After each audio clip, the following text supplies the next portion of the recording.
Assalamualaikum warahmatullahi wabarakatuh. Bismillahirrahmanirrahim.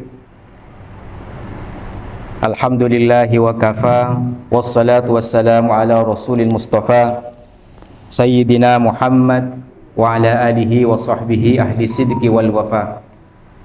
Subhanaka la ilma lana illa ma'allamtana innaka antal alimul hakim. Ilahi anta maksudi wa ridhaka matlubi atini mahabbataka wa ma'rifataka. Allahul kafi rabbunal kafi qasadnal kafi wajadnal kafi likullil kafi kafanal kafi wa ni'mal kafi. Alhamdulillah. Jamaah salat duhur Masjid Al-Ikhlas Rumah Sakit Semat Pamekasan yang dimuliakan oleh Allah Subhanahu wa taala. Alhamdulillah, marilah kita bersyukur kepada Allah atas nikmat, rahmat, hidayah yang diberikan kepada kita sekalian, sehingga kita masih diberikan kesehatan oleh Allah, bisa bersujud di tempat yang penuh barokah ini, bisa melaksanakan ibadah puasa pertama pada hari ini. Mudah-mudahan ibadah kita diterima oleh Allah Subhanahu wa taala. Kita diberikan kesehatan, dan kesehatan kita pergunakan terus untuk beribadah kepada Allah. Kita diberikan kesempatan, mari kesempatan ini kita pergunakan untuk terus beribadah kepada Allah, baik ibadah yang mahdhah atau ibadah yang ghairu mahdhah, ibadah yang langsung beribadah kepada Allah atau ibadah-ibadah yang menyangkut kemaslahatan masyarakat, kemaslahatan umat. Mudah-mudahan Allah membimbing kita semuanya selalu berada di jalan yang diridhoi oleh Allah Subhanahu wa taala.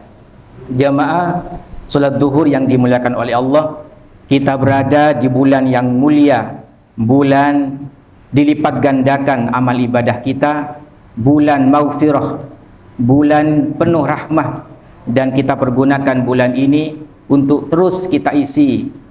Minimal yang pertama, jaga hati dan pikiran kita untuk terus fokus di dalam beribadah kepada Allah. Hati kita terus kita tata, hati kita terus khusyuk. Ketika wudu kita khusyuk, ketika solat kita khusyuk, ketika kita beribadah dalam keseharian kita, di pasar, di kantor, di rumah, tetap kita khusyuk, fokus kita sedang beribadah, melaksanakan ibadah puasa.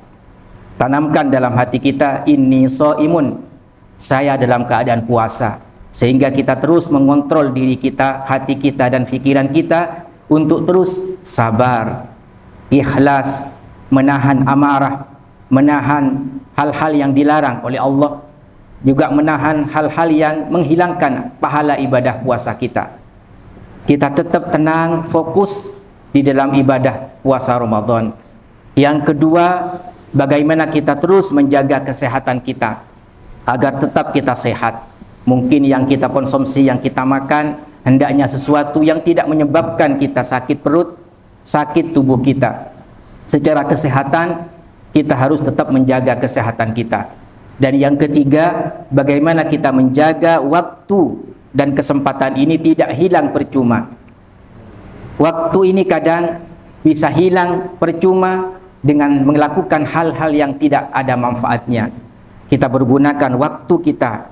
Jadi muliakan bulan Ramadan ini, jangan mengotori bulan yang dimuliakan oleh Allah Subhanahu wa taala dengan melakukan hal-hal yang mendapatkan murka dari Allah.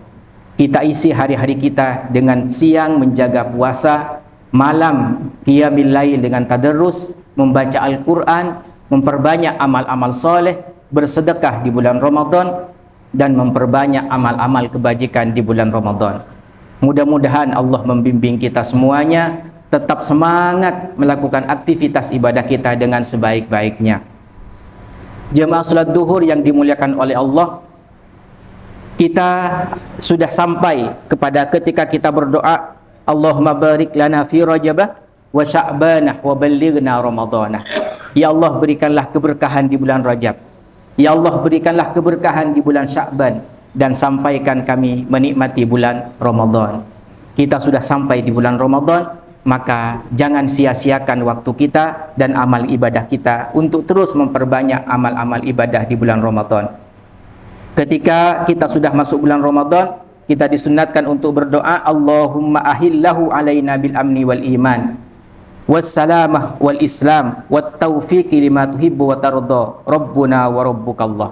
Atau Allahumma sallimni ila Ramadan wa sallim li Ramadan wa tasallamhu minni mutaqabbala. Ya Allah, antarkan aku hingga sampai Ramadan dan antarkan Ramadan kepadaku dan terimalah amal-amal ibadahku di bulan Ramadan. Jadi mudah-mudahan kita ini termasuk hamba-hamba yang di surga yang dirindu oleh surga. Karena surga itu merindukan 4 golongan. Al jannatu mustaqatun ila arba'ati nafarin. Surga itu merindukan 4 golongan. Siapa yang dirindu oleh surga? Yang pertama adalah talil Quran, orang-orang yang ahli membaca Al-Quran. Kita seluangkan waktu kita setiap selesai sholat, kita ambil Al-Quran minimal 1 juz atau minimal semampu kita. Ambil Al-Quran sebentar, kita baca Al-Quran. Kalau kita 1 juz, duhur, asar, maghrib, isya, subuh, berarti sudah 5 juz kalau itu mampu. Tapi kita gunakan waktu kita untuk talil Quran, untuk membaca Al-Quran. Yang kedua, wahafidil lisan. Orang yang menjaga lisannya adalah orang yang dirindu oleh surga. Menjaga lisan kita untuk tidak berkata-kata kotor, tapi lisan kita dipergunakan dengan kata-kata yang baik. Lebih-lebih lisan kita dipergunakan untuk berzikir kepada Allah Subhanahu wa taala. Wahafidil lisan. Orang yang menjaga lisan ini dirindu oleh surga. Yang ketiga, wa mut'imil ji'an. Orang yang memberikan makanan kepada orang-orang yang kelaparan. Dan alhamdulillah tadi setiap hari di Masjid Al-Ikhlas memberikan takjil iftar kepada orang yang berpuasa. Ini sebagai bentuk wa mut'imil ji'an, memberikan makanan kepada orang yang lapar, memberikan iftar kepada orang yang berpuasa, dan pahalanya itu sama dengan orang yang berpuasa. Subhanallah. Alhamdulillah, orang-orang yang diberikan kenikmatan, dan kenikmatan itu diberikan di jalan Allah untuk berbagi dan memberikan makanan kepada orang-orang yang membutuhkan. Lebih-lebih famili kita, cari famili kita yang mungkin kekurangan untuk kita berikan sahurnya, berbukanya. Kita jamin mereka untuk terus kita berikan bantuan makanan. Yang keempat yang dirindu oleh surga adalah was-shaimu fi sahri Ramadan. Orang yang berpuasa di bulan Ramadan ini adalah orang-orang yang dirindu oleh surga. Dan bagi orang-orang yang berpuasa disediakan pintu khusus nanti yang dikhususkan, yang tidak bisa masuk kecuali orang-orang yang berpuasa, yaitu pintu Ar-Rayyan. Jadi di surga itu ada pintu namanya inna fil jannati baban yuqalu lahu Ar-Rayyan. Di surga itu ada pintu yang namanya pintu Ar-Rayyan. Yadkhulu minhu shaimun yaumal qiyamah. Yang sama-sama masuk nanti orang-orang yang berpuasa di hari kiamat. Tidak ada yang bisa masuk kecuali orang-orang yang berpuasa. Setelah mereka masuk, ughliqah, dikunci pintu itu. Tidak bisa masuk kecuali orang-orang yang berpuasa di bulan Ramadan. Dan Al-Quran yang kita baca ini jemaah sekalian, dan puasa ini nanti akan memberikan syafaat di hadapan Allah Subhanahu wa taala. Nanti puasa berkata, mana ainas shaimun? Mana orang-orang yang berpuasa? Mereka mencegah makan dan menjaga hak syahwatnya. Silahkan masuk, dicari ainas shaimun. Juga Al-Quran juga akan bertanya, mana orang-orang yang menahan tidurnya untuk terus membaca Al-Quran, dan nanti akan menjadi saksi di hadapan Allah. Iqra'ul Quran fa innahu ya'ti yaumal qiyamah safi'an li ashabihi.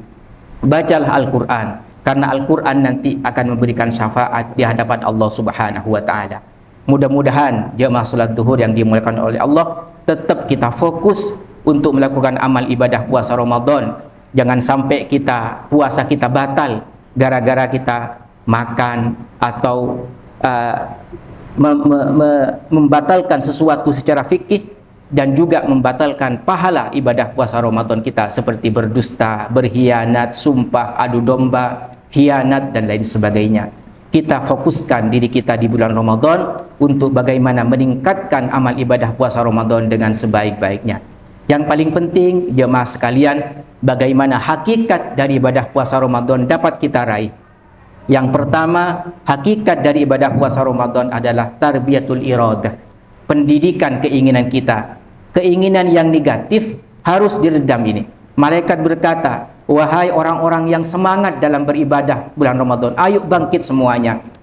Wahai orang-orang yang membiasakan perbuatan jelek, hentikan dulu ini. Ini bulan yang dimuliakan oleh Allah. Muliakan bulan ini, jangan dikotori bulan yang dimuliakan oleh Allah ini.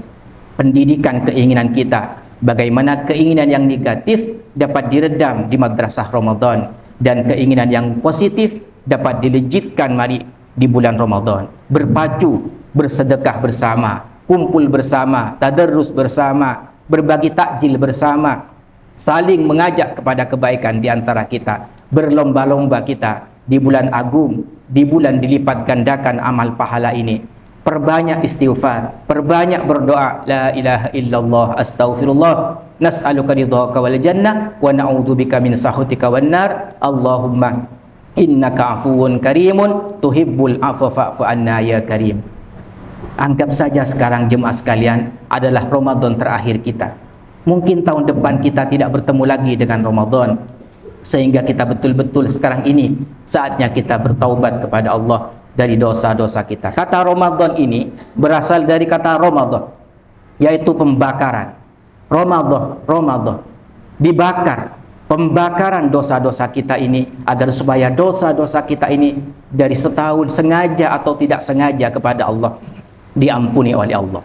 Dan itu dijamin, man shoma Ramadan imanan wa ihtisaban ghufira lahu ma taqaddama min dambihi. Barang siapa yang berpuasa dengan iman dan penuh harap, maka dosa-dosanya diampuni oleh Allah yang telah lalu. Amin Allahumma amin. Mudah-mudahan Ramadan tahun ini betul-betul menjadi Ramadan yang menjadi pembakar dari dosa-dosa kita. Ibaratnya jemaah sekalian, ada besi yang karat. Bagaimana besi yang karat ini hilang karat-karatnya? Yaitu dibakar di pembakaran, dibakar kemudian dipukul, kemudian menjadi alat pemukul atau alat pisau yang menjadi alat yang bermanfaat. Jadi bagaimana kita Ramadan menjadi pembersihan hati kita. Yang kedua dari hakikat ibadah puasa Ramadan adalah thariqatul malaikah, menteladani malaikat yang selalu berzikir dan bertasbih kepada Allah. Di Ramadan ini, diamnya saja ini sudah bernilai tasbih, tidurnya pahala, dan setiap gerakan kita, mari anggota badan kita ini dipuasakan semuanya. Jadi kalau Imam Ghazali mengatakan ada tingkatan puasa ini, ada tingkatan yang awam, tingkatan umum, dan nilainya bernilai good. Yang kedua ada nilai khusus, bagi orang yang khusus, yaitu nilainya bisa bernilai very good. Dan ada yang khususul khusus, yang tingkatan ini bisa dinilai secara skornya adalah excellent. Tapi minimal kita berada di very good. Bagaimana kita menjaga hal-hal yang membatalkan puasa kita, puasakan diri ini, dan kita isi hari-hari kita dengan memperbanyak amal-amal soleh. Thariqatul malaikah. Yang keempat dari hakikat puasa Ramadan adalah tarbiyatul ilahiyah, pendidikan ilahi kepada kita, pendidikan Allah kepada kita, agar kita menjadi hamba-hamba yang tenang, tumakninah. Ketika orang-orang yang dipanggil oleh Allah, ya ayyatuhan nafsul mutmainnah, wahai jiwa yang tenang, irji'i ila rabbiki radiyatan mardiyah fadkhuli fi ibadi wadkhuli jannati. Bagaimana kita menjadi hamba yang tenang, yang tumakninah, yang khusyuk, yang tawadu, yang sabar, yang pasrah, yang ridho kepada Allah, dan hamba-hamba yang keluar nanti menjadi hamba la'allakum tattaqun, menjadi hamba yang bertakwa kepada Allah Subhanahu wa taala. Iman dalam tubuh ini adalah uryanun. Al-iman uryanun. Iman itu telanjang. Walibasuhu taqwa, dan pakaian dari iman itu adalah takwa kepada Allah.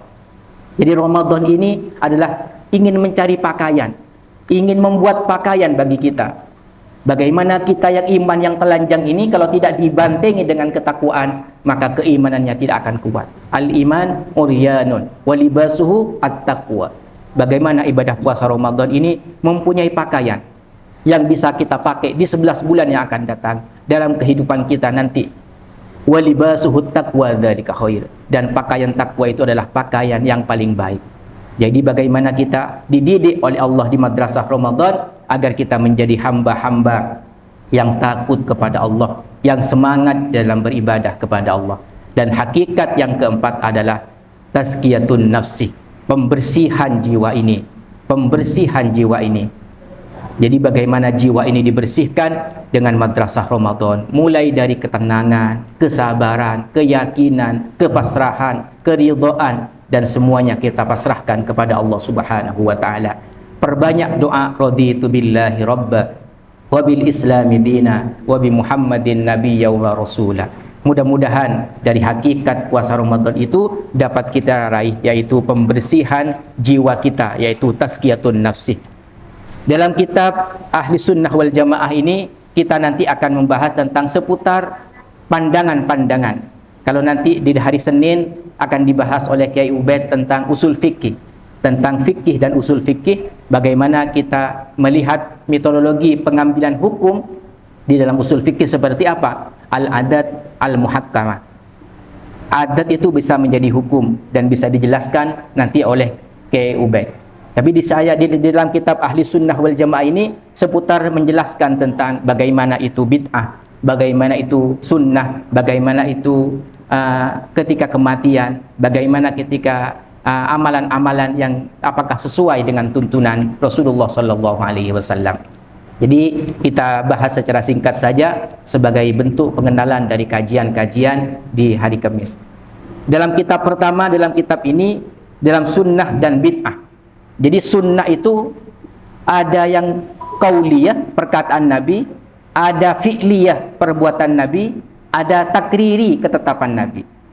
Ketika Nabi mengatakan kul biyaminik, makanlah dengan tangan kanan, sambillah, sambil mengucapkan bismillah, wa kul biyaminik wa kul bima yalik, dan makanlah sesuatu yang dekatmu. Itu langsung qauliyah, langsung ada dalam hadis Nabi.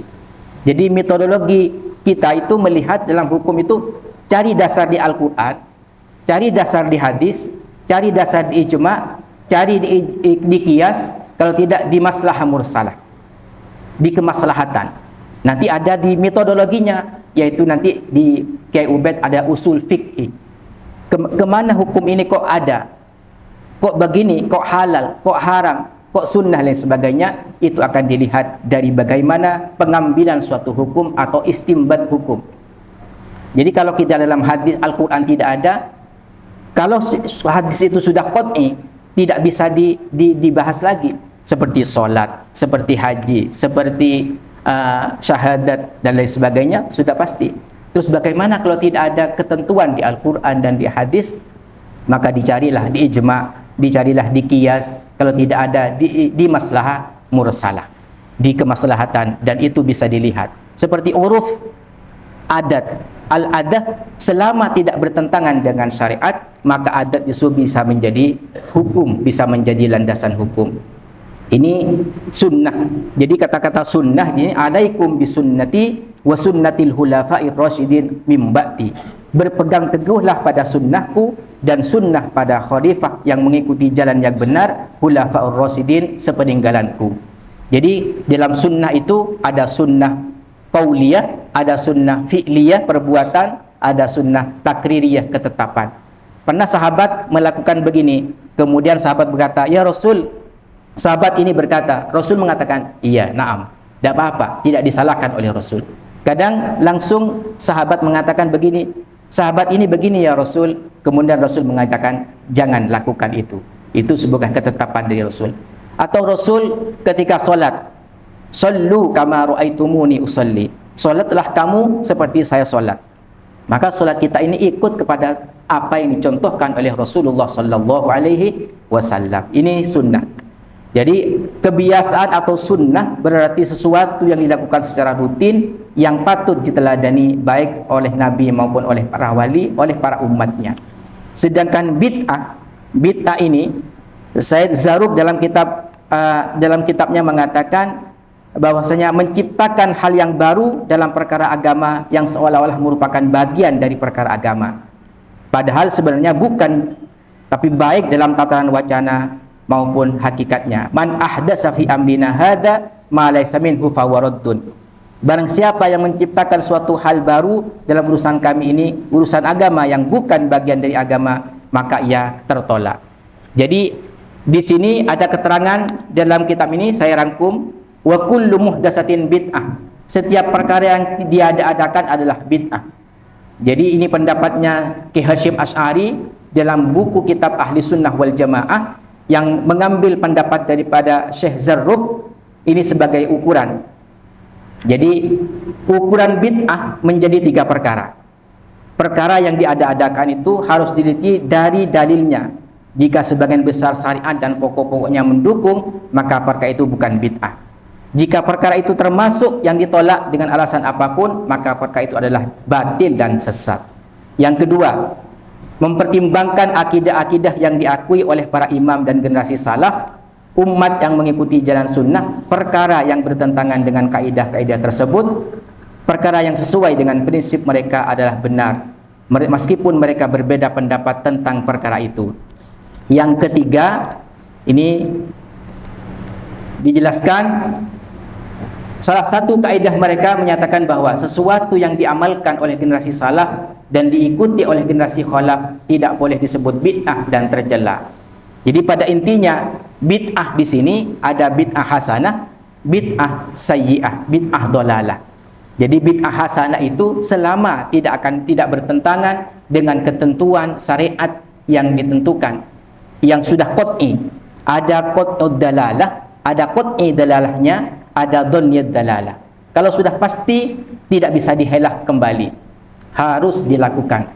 Kalau tidak pasti, maka dibutuhkan ini ada usul fikih, ada kaidah fikih untuk mencari landasan hukum. Dari seperti sekarang jemaah sekalian, seperti ketentuan beli online, beli COD ini, muamalahnya bagaimana? Kalau tidak diambil dari ketentuan usul fikih, maka tidak ada dasar hukumnya. Bagaimana hukumnya? Seperti pencangkokan anggota tubuh kita ini, bagaimana membeli ginjal dan sebagainya, kalau tidak melihat dari kaidah usul fikih untuk memastikan hukumnya ini bagaimana. Wa ma taraktu lakum fahuwa afwan. Dan apa yang ditinggalkan itu adalah dimaafkan. Atas dasar inilah terjadi perbedaan pendapat di kalangan para ulama mengenai pengadaan seperti berzikir dengan suara keras, berkumpul dengan berdoa, memakai tasbih dan lain-lain sebagainya. Padahal sesuatu yang tidak bertentangan dengan syariat seperti berzikir secara keras, menggunakan tasbih atau berdoa atau tahlil, ini tidak bertentangan dengan ketentuan dan tidak ada ketentuan yang melarang. Jangan sekali-kali seseorang di antara kalian menunaikan salat asar kecuali di tempat Abi Quraidah.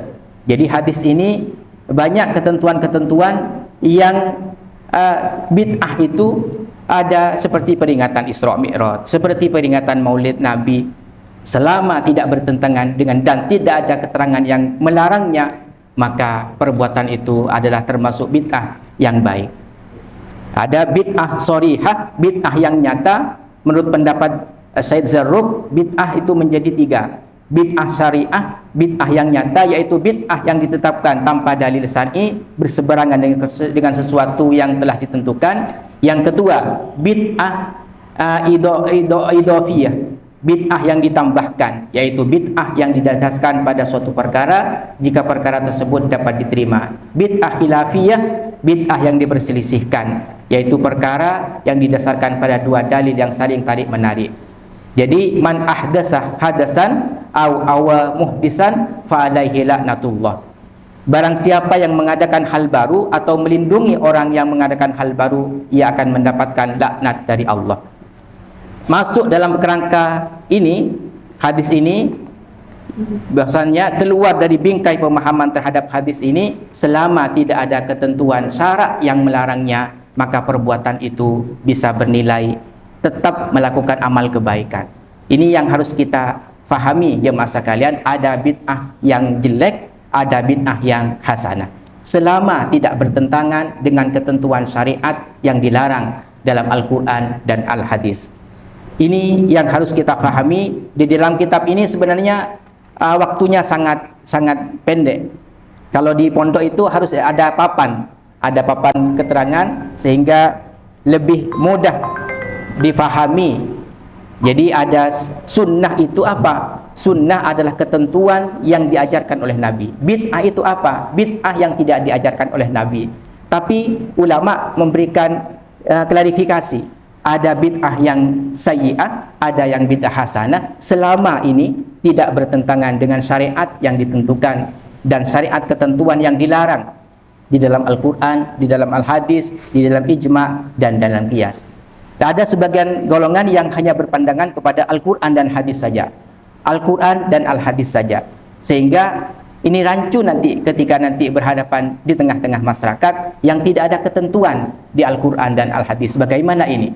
Maka diambillah di ijma', diambillah di qiyas, maka diambillah di maslahah mursalah, diambillah di kata uruf. Adalah kaidah fikih al-adat al-muhakkamah. Setiap adat itu akan menjadi hukum. Bagaimana uruf itu selama tidak bertentangan dengan syariat, selama tidak bertentangan dengan syariat, maka uruf itu bisa menjadi dalil. Nah, ini yang paling penting. Tapi yang paling penting jemaah sekalian, janganlah pemahaman ini menjadi perbedaan bagi kita. Silahkan yang ingin melakukan sunnah secara nyata, ingin sunnah secara fi'liyah dari Nabi, dalilnya apa, kauliyahnya apa, takririyahnya seperti apa, silahkan yang meyakini bahwa dirinya selama tidak bertentangan dengan syariat, masih ada dalil, ada qiyasnya, silahkan mengamalkan, tidak menyalahkan yang lain dan tidak saling dibenturkan. Ini bid'ah, sekali-kali ini bid'ah, tasbih bid'ah, zikir yang keras bid'ah, tahlil bid'ah.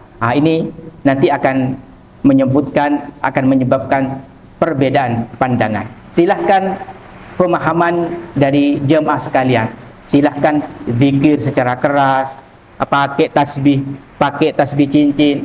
Kalau orang sebagian itu bid'ah, sekali-kali bid'ah, maka lihatlah bahwasanya bid'ah itu memang tidak diajarkan oleh Rasul, tapi ada ketentuan yang tidak ada keterangan yang melarang perbuatan itu, dan itu mendatangkan kemaslahatan dari perbuatan itu.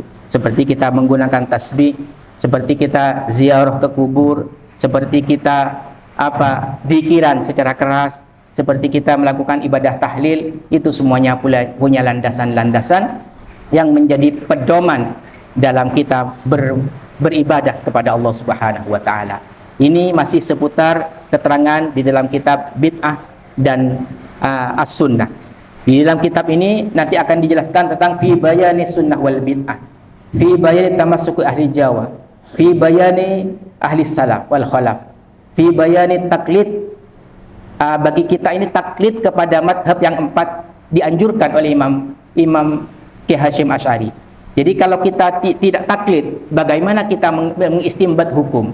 Sedangkan cara mengistimbat hukum itu harus bisa baca Al-Quran, harus paham nahwu sharafnya.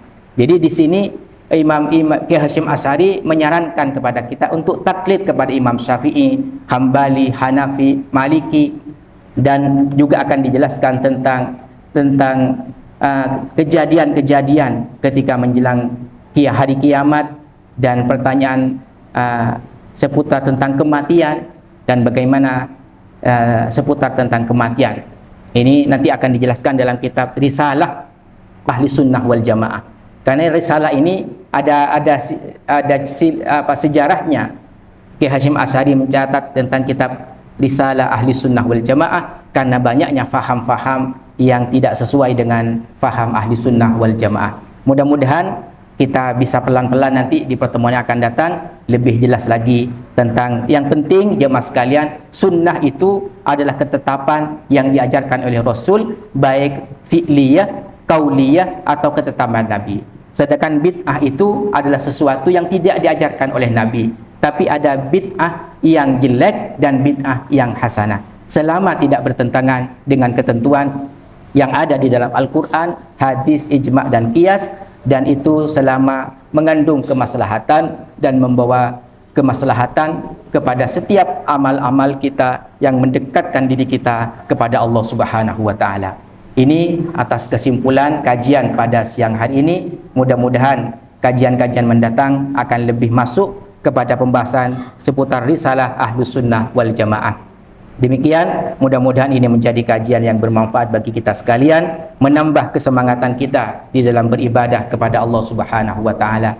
Semoga Allah membimbing kita semuanya selalu berada di jalan yang diridhoi oleh Allah Subhanahu wa taala. Kita selesai nanti bisa melaksanakan ibadah puasa Ramadan sampai di akhir bulan Ramadan dengan keadaan sehat, selamat, sempurna, dan kita akan kembali kepada kesucian diri kita. Amin, Allahumma amin. Ihdinas siratal mustaqim. Assalamualaikum warahmatullahi wabarakatuh.